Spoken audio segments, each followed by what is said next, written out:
They told me I was too old, too slow, and too expensive to keep around. My own daughter stood in front of me, stone-faced, and said, "It's time you found somewhere else to live." No conversation, no apology, just a decision made about my life like I was furniture being moved to make space. But what they didn't know, what no one knew, was that the burden they kicked out had been hiding over $2 million, quietly, strategically, and I was about to decide exactly who deserved a piece of it. You ever wonder what happens when the person everyone underestimates finally stops being silent? When the one they thought had nothing actually had the power to change everything? This isn't just a story about money. It's about humiliation, forced abandonment, and what happens when a so-called burden becomes the author of her own ending. Before we dive into this journey, do yourself a favor. Hit that subscribe button and tap the bell icon. That way you won't miss the next real-life stories like this, where people reclaim dignity and rewrite what others tried to erase. Because this story, it starts with betrayal, but ends with something far more powerful: justice. Ever since my daughter Melissa married Greg, something shifted. I used to feel like part of the home. Now I felt like clutter in the corner. I'd wake up before the sun, brew fresh coffee, pack Jacob's school lunch, fold their laundry, and still be met with silence. Sometimes Greg would mutter, "Must be nice having no real bills to pay." I smiled through it, like mothers do, but deep down I felt my dignity slipping, one ungrateful glance at a time. Melissa, my little girl with the curly pigtails and scraped knees, now rolled her eyes whenever I offered advice. One afternoon I overheard her whisper on the phone, "I can't keep doing this. She needs to move out." That hit me harder than anything. I sat on the edge of the bed, staring at the wall. I wasn't part of the family anymore. I was a weight dragging them down. The sting of abandonment isn't always loud. Sometimes it's just quiet enough to crush you. Saturday morning it all exploded. I had accidentally left a dish towel near the stove, and Greg lost it, called me useless, said I was draining their money and their patience. Melissa didn't say a word in my defense. She just stood there and said, "Maybe it's time you found somewhere else to live." Somewhere else? After everything I gave up, my money, my time, my health, to help them? That moment was pure maternal humiliation. I felt invisible. Jacob, sweet Jacob, was the only one who made me feel human. He'd run to me when he got home, ask for grilled cheese, curl up beside me during cartoons. That bond kept me breathing. But even that was seen as a threat. "You're babying him too much," Melissa snapped one day. "He needs to toughen up." She couldn't see that what he needed wasn't toughness. It was love. The same love they were stripping away from both of us. Then came the final blow. Melissa looked me in the eye and said, "You need to be out of here by tonight." Just like that. No room for pleading. No hint of guilt. I packed a small suitcase, slipped on my old gray coat, and left quietly. No tears. Just silence. That was my first quiet act of justice, walking away without giving them the satisfaction of seeing me break. And deep inside, I knew something was waiting for me. Something that would change everything. I didn't say a word as I walked out that front door.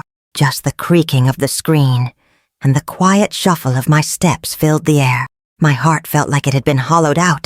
I glanced back once, not at the house, but at the window where Jacob usually waved from. Not this time.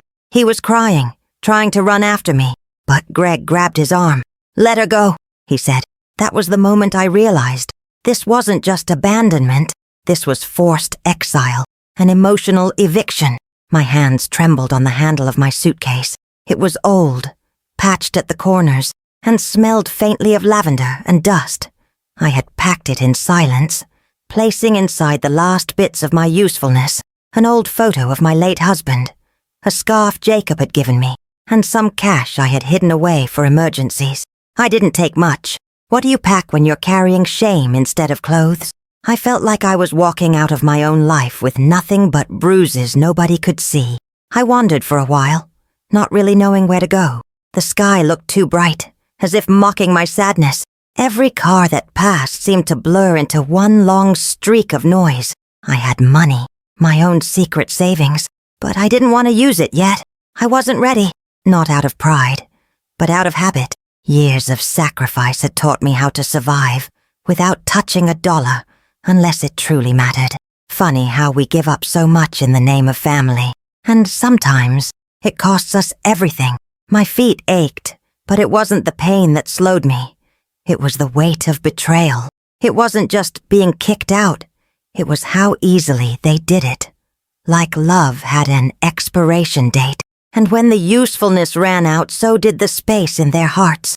I thought about all the mothers who give and give, never asking for anything in return. But there's always a price when dignity is denied. Mine was paid in silence, and silence has its own kind of revenge. And still, despite everything, I kept hoping Jacob would break free and come after me.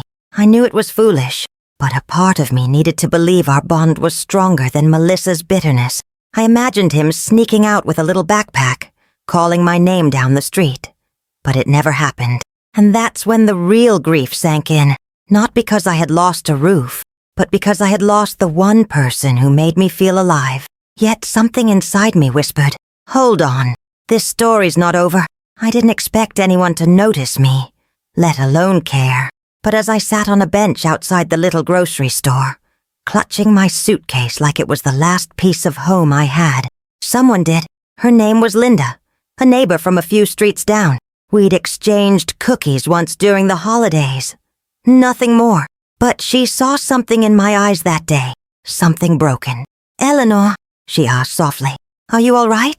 And that question, it cracked open the dam. I tried to smile, but the tears betrayed me. I told her I had been let go, a polite way of saying I was discarded like an old bill no one wants to pay. She didn't ask for details. She just said, "Come stay with me tonight. I have a spare room and some leftover meatloaf." That offer felt like a rescue rope thrown into an emotional flood. In that moment, it wasn't about food or shelter. It was about being seen, being treated with human decency after so much humiliation. Linda's house was small but warm. Quilted pillows, soft lighting, the smell of cinnamon from a candle burning by the window. She handed me tea without pity, just kindness. That night, over dinner, I opened up. I told her things I had never told anyone, not even Melissa. I spoke about how I had spent years hiding money away, little by little from a settlement I received after my husband died. Nearly $2 million. Untouched, locked away like my voice had been all these years. She didn't gasp or ask why I hadn't told my daughter. She just listened, and that silence, the good kind, made me feel safer than I had in decades. I explained that I had kept it hidden because I knew, deep down, what kind of person Melissa had become. I didn't want that money falling into the hands of people who saw me as disposable. That wasn't a financial decision. That was emotional justice. A silent act of self-protection, and maybe a little bit of quiet revenge. That night, as I lay on Linda's old guest bed, surrounded by floral sheets and peace, I thought about the strange way life twists. I had been thrown out by blood, but taken in by someone who owed me nothing. Maybe there was a reason I ended up on that bench. Maybe life was setting the stage, not for an ending, but for a reawakening, and I was starting to see. Maybe that hidden fortune wasn't meant for those who shared my last name, but for those who shared my heart. I hadn't planned on telling anyone, not ever. That money was supposed to be my quiet backup plan, a safety net I built with trembling hands and silent nights. After my husband passed, there was a life insurance payout and a small settlement from the factory where he worked. I never told Melissa, not because I didn't trust her with money, but because I didn't trust her with power. And money, more than anything, brings out the truth in people, especially when there's no love left to keep them grounded. Over the years, I lived simply, bought off-brand groceries, mended my own clothes, reused Ziploc bags, things my daughter mocked me for. But behind that frugality was strategy. I wasn't being cheap. I was protecting a legacy. I moved that money carefully across accounts, diversifying, part in a CD, part in a brokerage account. I even owned a small rental cabin upstate that no one knew about. It wasn't just money. It was quiet, deliberate empowerment. My own form of vengeance. Not loud, but calculated. Sitting at Linda's kitchen table, I unfolded the story like pages from a hidden diary. Her eyes widened, but she never interrupted. She just sipped her coffee and waited. When I finished, she reached across the table, touched my hand, and said, "You don't owe anyone an explanation." That simple phrase lifted something heavy off my chest. For years I'd carried guilt, as if keeping the money secret made me a bad mother. But now I saw it differently. It was my line of emotional defense, my boundary. I thought about all the times Melissa and Greg had hinted at my financial burden, all the sarcastic remarks about me not contributing. If only they knew. I could have paid off their mortgage with a single check. But what would that have changed? Money can buy comfort, yes, but it can't fix a heart poisoned by entitlement. And giving that fortune to someone who treated me like a leftover, that would have been the real waste. It wasn't about finances. It was about dignity, legacy, and silent strength. So I made a decision. That money was going to people who saw me, people who offered kindness without knowing what I had. It was no longer just about leaving an inheritance. It was about rewriting what family meant. Sometimes blood turns its back on you, and sometimes strangers show up like angels. I didn't know exactly how yet, but I was certain this fortune would change lives, just not the ones who thought they were entitled to it. Linda didn't know it. But that meatloaf and quiet guest room had done more for me than any therapist or bank account ever could. She didn't ask for anything. No conditions, no assumptions. Just kindness, and that kind of goodness, it deserves recognition. So I sat down one afternoon with my notebook and calculator and started planning. I wasn't just going to give her money.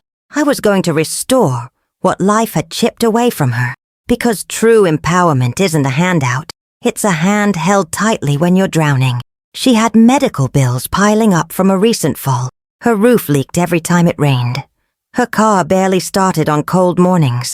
I knew what that kind of daily stress felt like, so I paid off her debt quietly, replaced her roof through a local contractor I trusted, and left a new set of car keys on the kitchen table with a simple note. For all the times you opened your door, when others slammed theirs. It wasn't charity, it was justice, the emotional kind. At first, Linda cried, said she couldn't accept it, but I looked her in the eye and said, "You didn't ask me for anything. That's why you deserve everything." We both laughed through tears. It felt strange, giving away money like that. Not flashy or dramatic, just intentional. And it made me realize something. Money only holds power when it's used to heal, not control.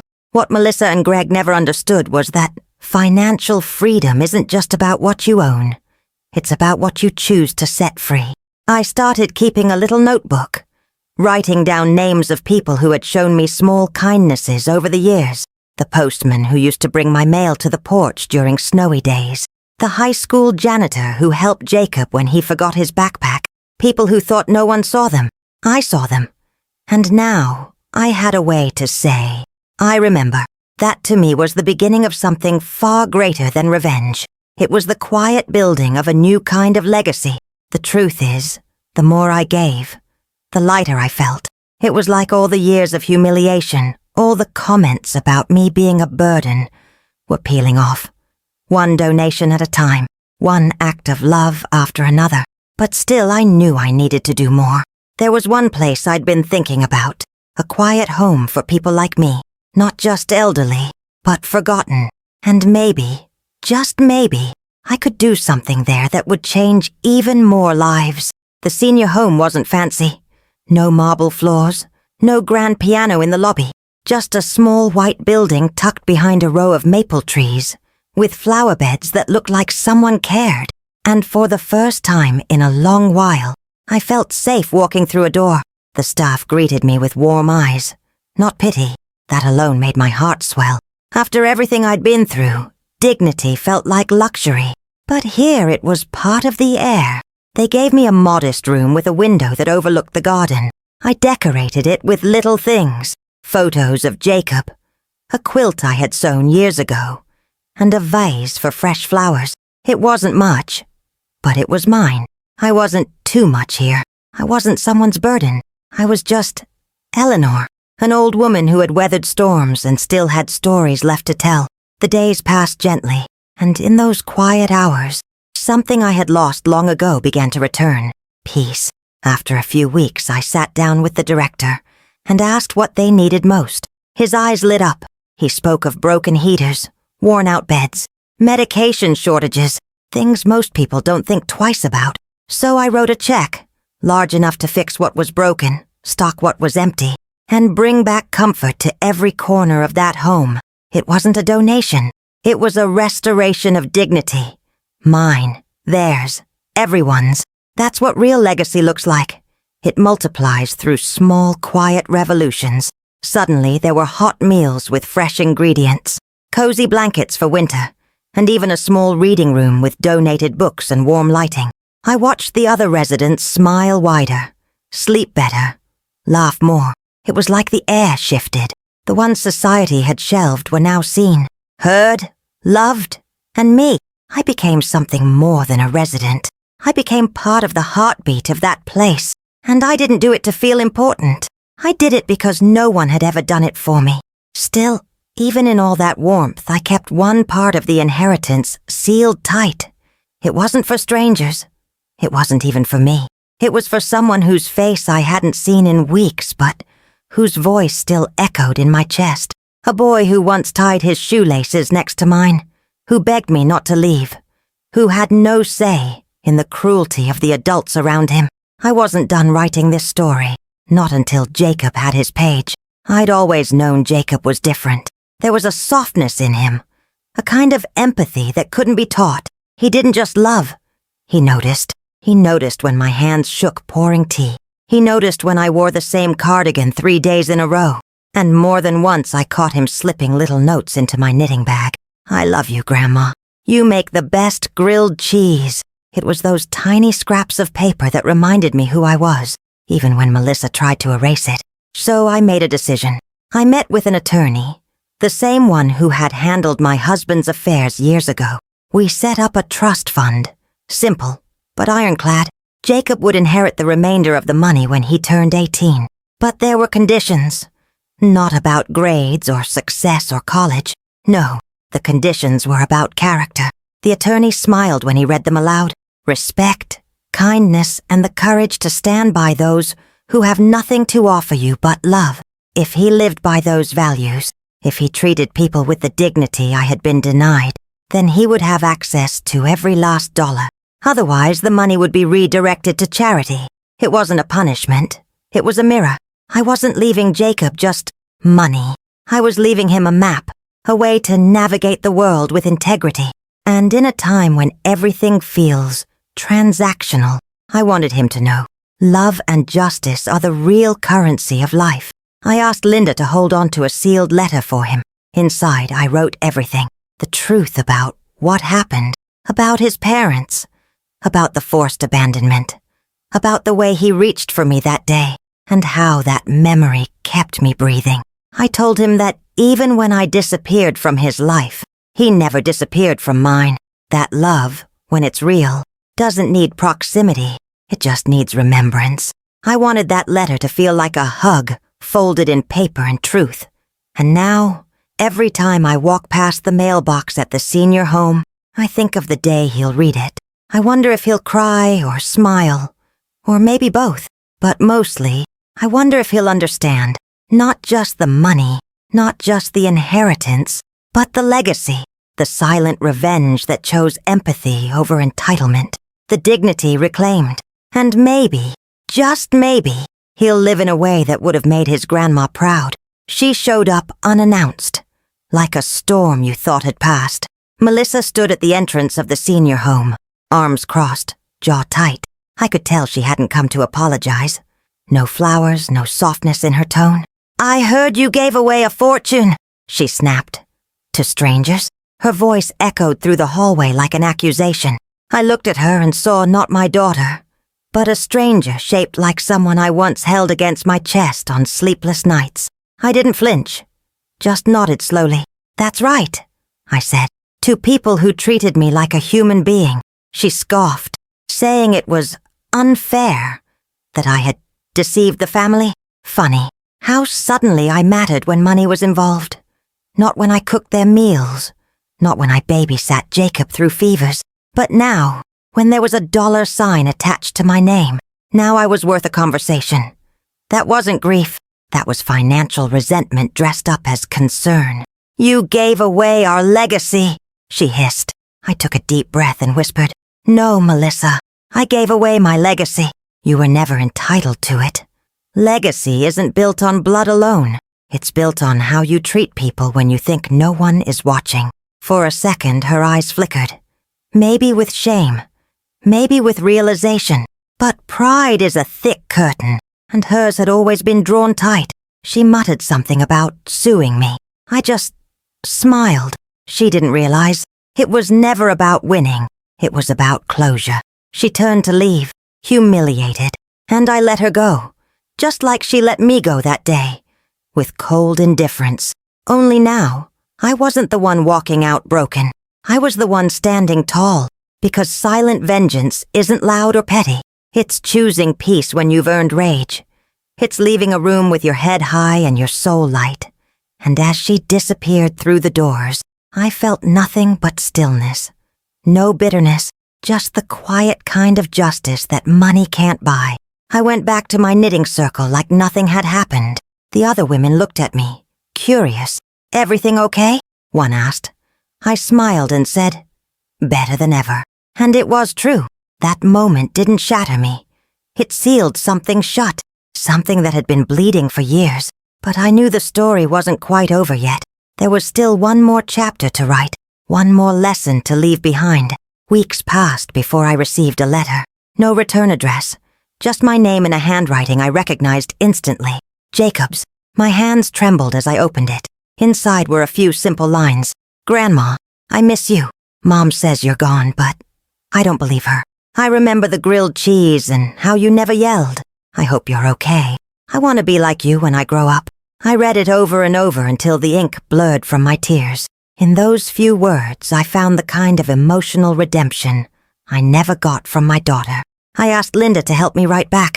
I told Jacob I was safe, that I loved him more than words could say, and that one day, when he was old enough to understand everything, he'd know why I had to leave. I didn't blame Melissa. I didn't spread bitterness. I just planted seeds of truth.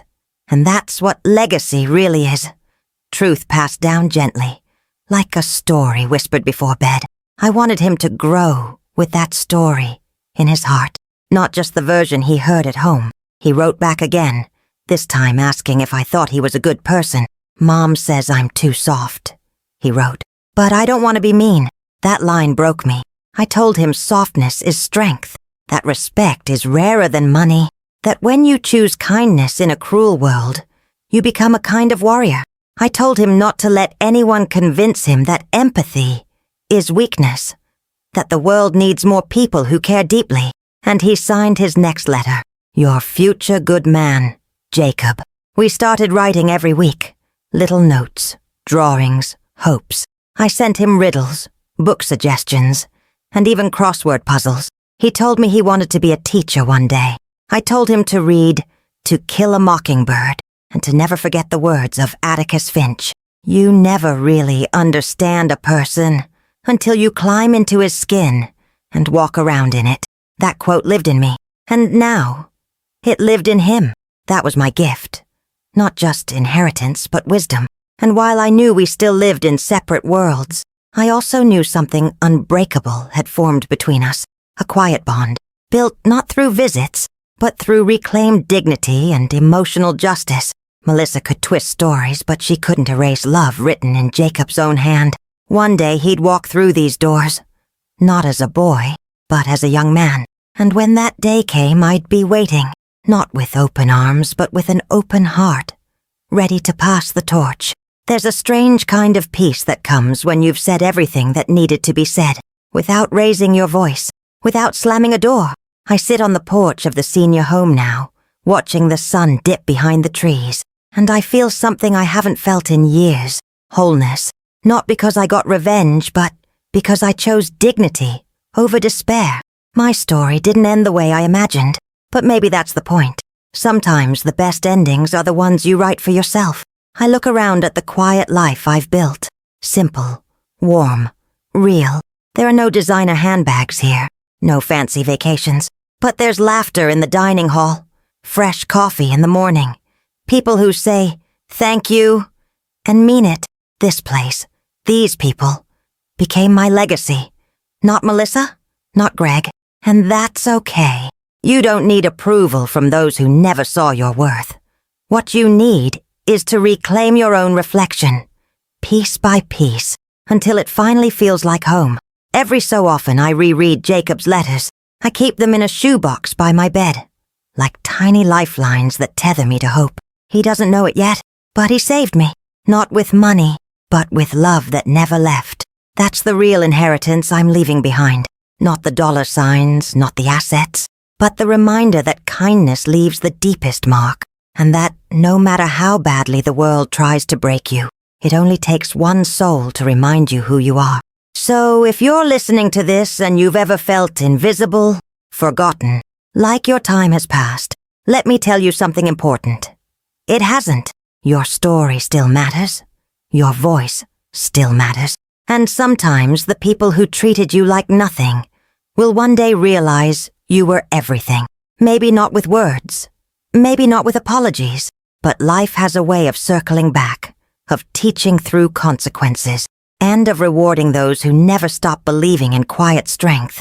I may not live forever, but I'll die knowing I didn't give up on myself, that I turned humiliation into healing, abandonment into empowerment, and silence into meaning. And if you're still walking through your own valley, keep going. The light finds you eventually. It always does. And when it does, may you look back, like I do now, and smile, not because it was easy, but because you endured. Let me ask you something real. What would you do if your own daughter kicked you out and called you a burden, only to find out you were sitting on $2 million the whole time? Would you forgive her? Hand her the money? Or would you do what I did? Build a legacy out of pain and make sure the right people got rewarded. This isn't just a story. It's a warning.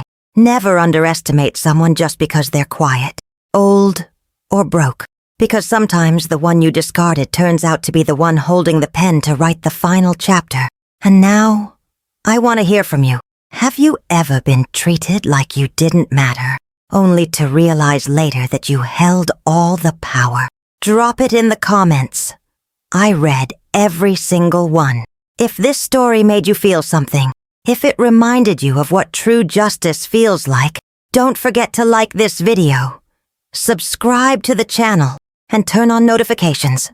And tell me in the comments, where are you watching from? This is Letters to Helen. Real stories, real voices. And trust me, the next one might just hit even harder.